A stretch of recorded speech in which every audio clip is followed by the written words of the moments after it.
ট্যাংরায় একই পরিবারের তিনজনের রহস্য মৃত্যু। ট্যাংরার 23/A অটলসুর রোডে একই পরিবারের দুই মহিলা এবং একজন কিশোরীর দেহ উদ্ধার হওয়ার ঘটনায় চাঞ্চল্য ছড়িয়েছে এলাকায়।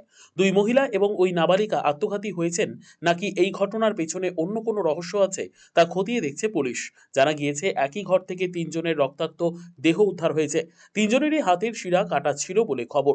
মৃতদের মধ্যে এক মহিলার স্বামী দুর্ঘটনায় আহত হয়ে মুকুন্দপুরের একটি হাসপাতালে ভর্তি রয়েছেন। বাইপাসের সামনে একটি দুর্ঘটনায় আহত হন ওই ব্যক্তি সহ আরও একজন। সেই দুর্ঘটনার তদন্তে নেমে ট্যাংরার ওই ঠিকানায় পৌঁছয় পুলিশ আধিকারিকরা। তখনই পুলিশ এই তিনজনের দেহ উদ্ধার করে। ফলে এই দুর্ঘটনার সঙ্গে এই তিন মৃত্যুর কোনো যোগসূত্র রয়েছে কিনা তা খতিয়ে দেখছে পুলিশ। এই ঘটনার পেছনে অন্য কোনো রহস্য আছে কিনা তা খতিয়ে দেখছে পুলিশ।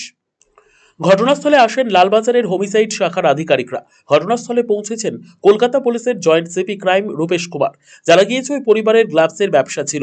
আত্মঘাতী হয়ে থাকলে তার পেছনে মানসিক অবসাদ নাকি কোনো আর্থিক সমস্যা রয়েছে তাও খতিয়ে দেখা হচ্ছে।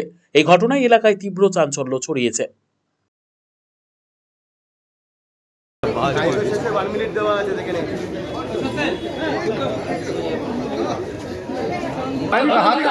এই সাইডে ঢোকাবে বলছিস, এই সাইডে ঢোকাবে।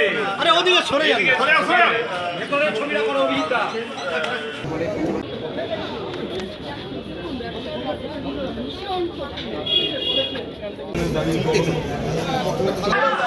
দেখি সরে যান। চ্যানেলে বসে, চ্যানেলে বসে, হ্যাঁ বসে। চলো চলো, লিফট